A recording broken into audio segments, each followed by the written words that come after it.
Hey guys, it's HITTHEPANDA here with part 4 of our 1K scoop, and we're going to jump right into it.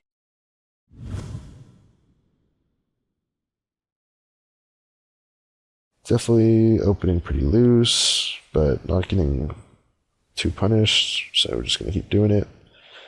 Flop top pair, or second pair, no need to keep betting. Just going to check back and possibly value bet later.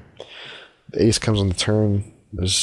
We're not going to value bet 9 when we have a lot of ace-x in the range. There's just no value to be had in that. And now we have the 2 pair, and we go ahead and bet the river. Clearly, I think betting, this size, you can choose a lot of different sizings in the spot. It's not going to matter all that much.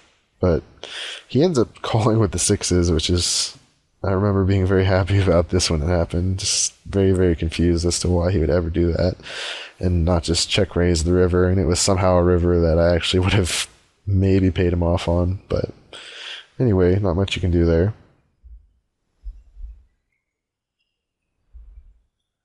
Okay, we get 8s. We open the cutoff. And sorry, we didn't need to go that fast. Get shoved on finally by Mizuno. He's got 13 big blinds, and we all know how wide I've been opening in these spots for the past whatever, so this is definitely a snap for me. And I guess this is why I was opening so wide, because the players were playing very, very tight, and we did not win. The 8s versus jacks. So we do fold now for almost 2 orbits, it looks like, so we'll see why. Okay.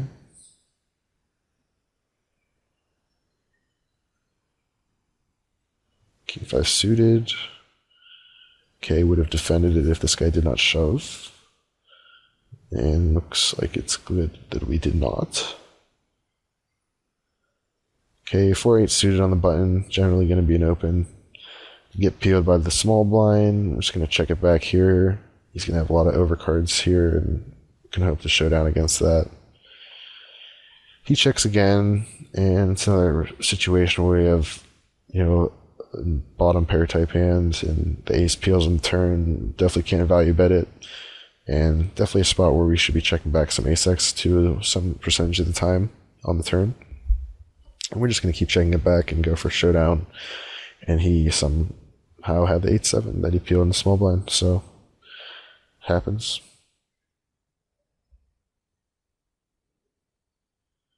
Okay, we open the king jack, get it through. And then we will have the ace-10 in the big blind. So Mizuno, our tight guy, opens, and we're just going to peel. And perhaps check call 1, but I think if you bet any more than half pot, I'd probably just fold because he's pretty tight. And we have the ace-x on turn, and there's no real reason to bet. I don't think he's going to pay us off, and he can easily have us beat still. He bets bigger than half pot on the turn. We're going to have to peel 1, but I think peeling any more than this is going to be a mistake. And honestly, against a player who we view as very tight, this could just be a mistake in general, peeling this turn bet.